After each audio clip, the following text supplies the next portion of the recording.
మనం ప్రతిరోజు తీసుకునే ఆహారంతో కానీ తాగే నీటితో కానీ ఏదో రకంగా అతి సూక్ష్మ నానో ప్లాస్టిక్లు శరీరంలోకి వెళ్తుంటాయి. ఈ విషయం ఇటీవల నిర్వహించిన ఓ అధ్యయనంలో కూడా తేలింది. అయితే ఈ విధంగా మన శరీరంలోకి వెళ్ళిన మైక్రో ప్లాస్టిక్ వలన అనారోగ్య బారిన పడే అవకాశం ఉంటుంది. అవును, మీరు వింటున్నది నిజమే. ప్లాస్టిక్ వాటర్ బాటిళ్ళు, ప్లాస్టిక్ మూతలున్న గాజు సీసాలు లేదా ప్లాస్టిక్ టీ బ్యాగ్లు మైక్రో ప్లాస్టిక్స్ను విడుదల చేస్తున్నాయి.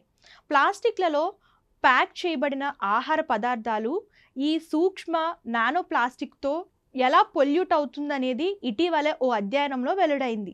అంతేకాదు, ప్లాస్టిక్ బాటిల్ క్యాప్ తీసిన ప్రతిసారి మైక్రో ప్లాస్టిక్లు సంఖ్య పెరుగుతుందని తెలిపింది.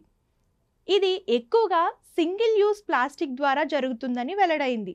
కూల్ డ్రింక్లు, వాటర్ బాటిల్స్లలో ఈ ప్లాస్టిక్ ఎక్కువగా ఉంటుంది. సో ఇటువంటి బాటిళ్లను వాడిన వెంటనే నలిపి పారేయాలి, అంతేకాని మరోసారి వాడకూడదు. ప్లాస్టిక్ బాటిళ్లలోనే కాదు, బియ్యం, మినరల్ వాటర్, టేబుల్ సాల్ట్లు, టేక్అవుట్ ఫుడ్స్ వంటి పలు ఆహారాలు, పానీయాల్లో సూక్ష్మ నానో ప్లాస్టిక్లు ఉన్నట్లు తెలిసింది.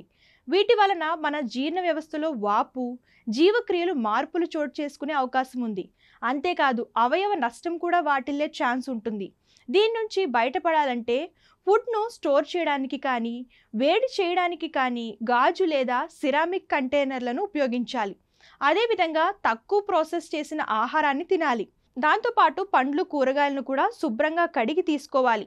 ఈ విధంగా చేయడం వలన ఈ మైక్రో ప్లాస్టిక్ వలన కలిగే అనారోగ్యం నుంచి బయటపడే అవకాశం ఉంటుంది.